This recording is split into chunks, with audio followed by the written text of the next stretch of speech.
YCP మంత్రులు ఎమ్మెల్యేలు ఇసుక దందాలు సెటిల్మెంట్స్ పైనే దృష్టి పెడుతున్నారని వైఎస్ఆర్సీపీ జనరల్ సెక్రటరీ విజయసాయిరెడ్డి మండిపడ్డారు. సీఎంకు గానీ ప్రభుత్వంలోని మంత్రులకు గానీ పెండింగ్ ప్రాజెక్టులను పూర్తి చేయాలన్న చిత్తశుద్ది లేదన్నారు.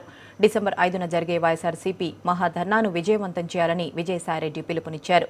హుండీల ద్వారా భిక్షమెత్తిన డబ్బుతో చంద్రబాబు విహారయాత్రలు చేస్తున్నారని రోజా మండిపడ్డారు.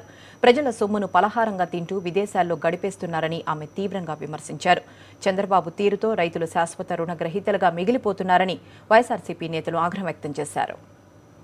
ఇసుక వేలంలో డబ్బులు చేసుకుందామనో లేదా ఏదైనా సెటిల్మెంట్లు చేసి డబ్బులు చేసుకుందామనో ఈ రకంగా వీటి మీద దృష్టి సారిస్తున్నారే కానీ ఈ ప్రాజెక్టులు నిర్మిస్తాం, వీటికి బడ్జెట్లో కేటాయింపులు చేసుకుందాం, చంద్రబాబు నాయుడు గారి మీద ప్రెషర్ తీసుకొస్తాం, ఈ జిల్లా అభివృద్ధికి పాటుపడతాం అన్నటువంటి ఆలోచన ఆయనలో ఇసుమంతైనా కూడా కనపడటం లేదని అన్నటువంటిది ఈ సందర్భంగా నేను మనవి చేసుకుంటున్నాను.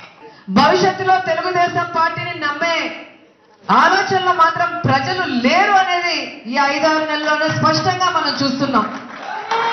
ఎందుకంటే ఏ ప్రభుత్వం మీదైనా వ్యతిరేకత అనేది సంవత్సరానికో 2 సంవత్సరాలకో వస్తుంది, కానీ తెలుగుదేశం పార్టీ మీద వ్యతిరేకత చూస్తే 2-3 నెలల్లోనే ఈరోజు ప్రవాహాల్లాగా పెళ్ళుబుకిందంటే ఇక సంవత్సరం తర్వాత తెలుగుదేశం పార్టీ నాయకులు గ్రామాల్లోకి వస్తే వెంటపడి తరిమి కొడతారనేది మాత్రం సందేహం కూడా లేదని కూడా ఈ సందర్భంగా తెలియజేస్తుంది.